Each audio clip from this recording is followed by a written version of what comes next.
Sekarang kita akan membahas tentang konsep dan nilai-nilai kepemimpinan etnik suku Jawa.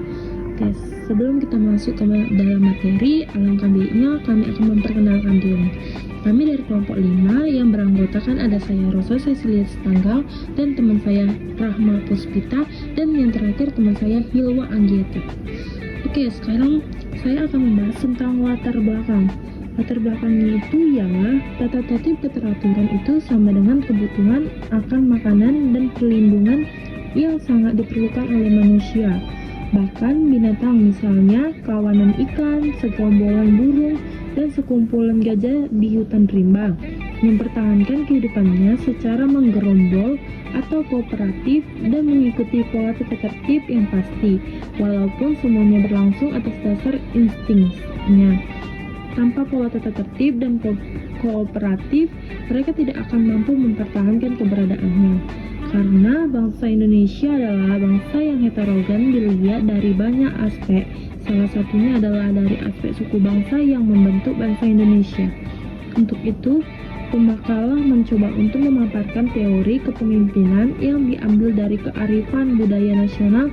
Salah satu diantaranya adalah budaya Jawa. Realitas menunjukkan suku Jawa adalah suku mayoritas. Rumusan masalah. Di sini saya akan membahas tentang rumusan masalah yang akan kita bahas. Yang pertama itu ada apa yang dimaksud teori kepemimpinan. Yang kedua ada bagaimana prinsip-prinsip kepemimpinan yang berbasis budaya Jawa. Dan yang ketiga mengetahui konsep-konsep kepemimpinan Jawa. Oke, kita masuk ke dalam materi pertama, teori kepemimpinan budaya Jawa. Teori kepemimpinan budaya Jawa mengacu pada pendekatan kepemimpinan yang dipengaruhi oleh nilai-nilai dan norma-norma budaya Jawa.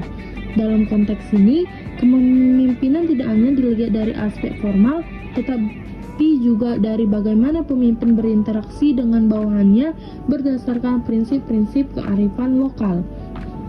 Oke, sekarang kita akan membahas beberapa aspek kunci dari teori ini. Yang meliputi yang pertama itu ada kebersamaan dan gotong royong. Pemimpin diharapkan mampu menciptakan suasana kolaboratif di mana semua anggota merasa terlibat dan dihargai. Yang kedua, kearifan dan kebijaksanaan.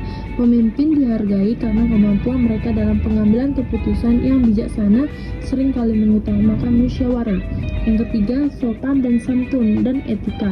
Nilai kesopanan dan etika sangat dijunjung tinggi sehingga pemimpin diharapkan berperilaku dengan rendah hati dan menghormati orang lain. Yang keempat itu keteladanan. Pemimpin yang baik harus mampu menjadi contoh bagi bawahannya baik dalam tindakan maupun perilaku. Oke, sekarang kita akan masuk ke materi yang kedua yaitu prinsip-prinsip kepemimpinan berbasis budaya Jawa. Prinsip-prinsip kepemimpinan berbasis budaya Jawa yang pertama itu Ingarsa Sentulu, yaitu seorang pemimpin di depan harus memberi contoh atau teladan yang baik kepada pengikutnya. Yang kedua, Ingmate Mangunkarsa, yaitu di tengah pemimpin harus membangkitkan semangat dan inisiatif bersama bekerja dengan pengikutnya. Yang ketiga itu Tuturi Handayani, dari belakang pemimpin memberi dorongan, motivasi, dan kebebasan untuk bertindak tanpa terlalu memperduli atau mencampuri detailnya. Prinsip ini menekankan bahwa pemimpin tidak hanya harus hadir secara fisik, tetapi juga memberi dampak positif melalui keteladanan, inspirasi, dan dukungan.